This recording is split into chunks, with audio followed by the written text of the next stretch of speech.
How to create a physics object. Drag a mesh into your scene and position it as you like. In its properties, under Components, click Add Item and type in Physics.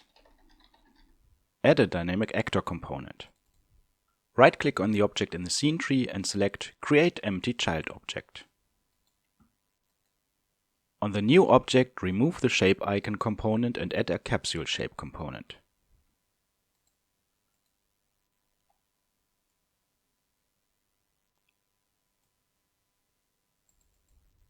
Use the manipulators to adjust the size and use the transform gizmos to place the shape properly around the object.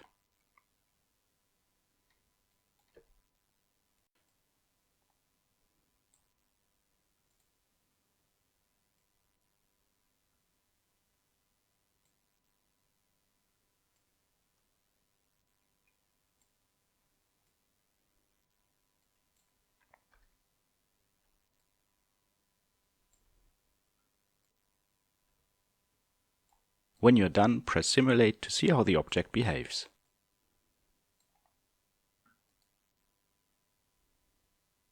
When you press Stop, the start state is reset.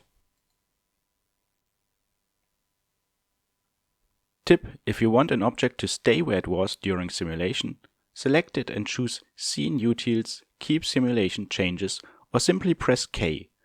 When the simulation is reset, the recorded position is applied to the selected objects. Although a capsule is a decent approximation of a croissant, we can do better. Select Editor, Import Assets and navigate to the mesh file. In the Asset Import dialog, select Convex Collision Mesh and press Import. Make sure that the import options such as scaling and axis mapping for the collision mesh are identical to those of the graphics mesh. Go back to your scene. Delete the croissant's capsule-shaped child object.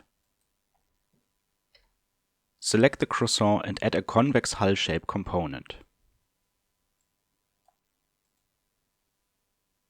Since the shape already fits perfectly with the graphics mesh, we don't need a child object to position and scale it. Select the croissant collision mesh. If your mesh does not show up here, you may have imported it as a static collision mesh, which cannot be used for dynamic actors. To visually check whether the collision mesh is as expected, also attach a collision mesh visualizer component.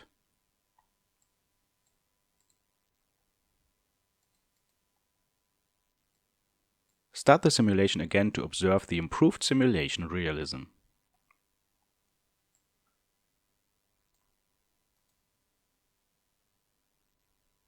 Finally, remove the collision mesh visualizer again.